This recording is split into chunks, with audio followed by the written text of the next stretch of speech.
Guys, जिंदगी में कई बार हम ऐसे फैसले ले लेते हैं जो शुरुआत में बिल्कुल सही लगते हैं। लगता है यही फैसला हमारी किस्मत बदल देगा, लेकिन कभी कभी वही फैसला हमें एक ऐसे रास्ते पर ले जाता है जहां से वापसी नामुमकिन होती है। आज की कहानी एक ऐसे इंसान की है जिसने एक गलत समय पर एक गलत घर चुना और उसकी जिंदगी हमेशा के लिए बदल गई। फैज, उसकी पत्नी मीनल और उसके बूढ़े माता पिता मुंबई में रहते थे। फैज टेक्सटाइल इंडस्ट्री में एक जाना पहचाना नाम था। ठाणे में उसकी बड़ी फैक्ट्री थी, कारोबार अच्छा चल रहा था और जिंदगी आरामदायक थी।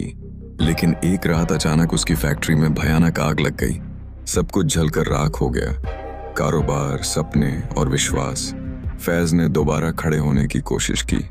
उसने लोन लिया, लोगों से मदद मांगी, अपने पुराने नाम के बल पर एक बार फिर से उठने की कोशिश की। लेकिन किस्मत जैसे उसके खिलाफ हो चुकी थी। उसके ऊपर कर्ज का बोझ बढ़ता गया। धीरे धीरे उसे समझ में आ गया कि अब मुंबई में कुछ नहीं बचा।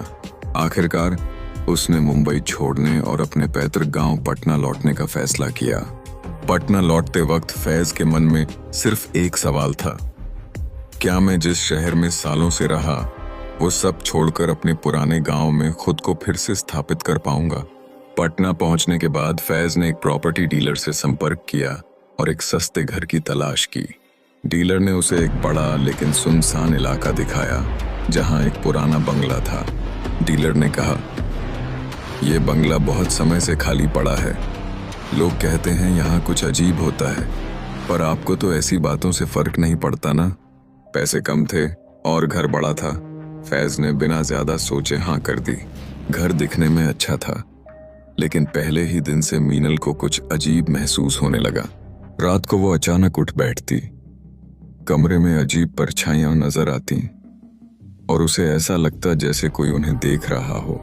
पहली रात मीनल ने देखा कि एक औरत सफेद साड़ी में, बिखरे बालों और जल चुके चेहरे के साथ दीवार के अंदर से धीरे धीरे निकल रही थी। उसकी आंखें जल रही थीं और वो लगातार कुछ बड़बड़ा रही थी। मीनल चिल्लाई, लेकिन आवाज जैसे कमरे में ही घुट गई। अगली सुबह उसने ये सब फैज को बताया, लेकिन फैज ने सोचा कि ये सिर्फ थकान और नई जगह का असर है। कुछ दिन बाद फैज के पिता ने स्टोर रूम में एक पुराना संदूक देखा जिसमें एक बहुत पुरानी डायरी रखी थी। डायरी पर नाम लिखा था, शकुंतला देवी, 1953। जैसे ही फैज ने पढ़ना शुरू किया, उसमें लिखा था, यह घर अब मेरा नहीं है, इसने मेरी बेटी को छीन लिया। उस रात उसकी चीखें इन दीवारों में घुल गईं। उसने खुद को दीवार में छुपा लिया है।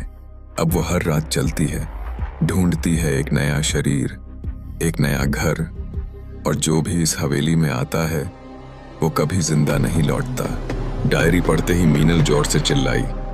उसकी आंखों से खून बह रहा था और उसके हाथ कांप रहे थे।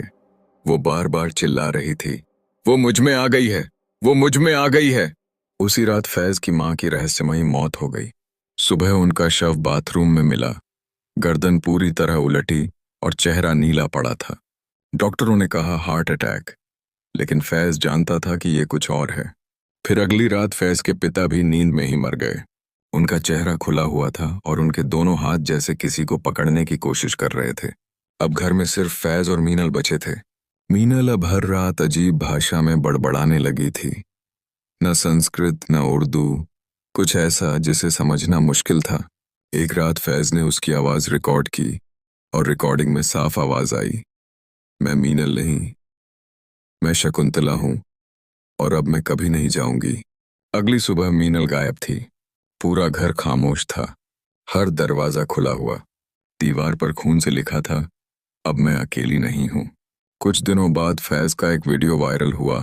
वो कैमरे के सामने बोल रहा था, जो भी इस घर में आता है वो खुद को खो देता है। ये घर सिर्फ ईंट पत्थर नहीं है, ये एक जिंदा आत्मा है। अब मैं नहीं जानता कि मैं बचूंगा या नहीं।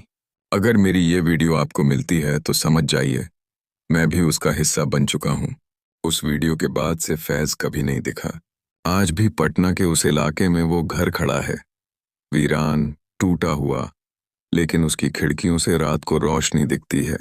लोग कहते हैं वहां से औरत की हंसी सुनाई देती है, बच्चों के रोने की आवाज आती है और दीवारों में से कोई लगातार खुरचता रहता है।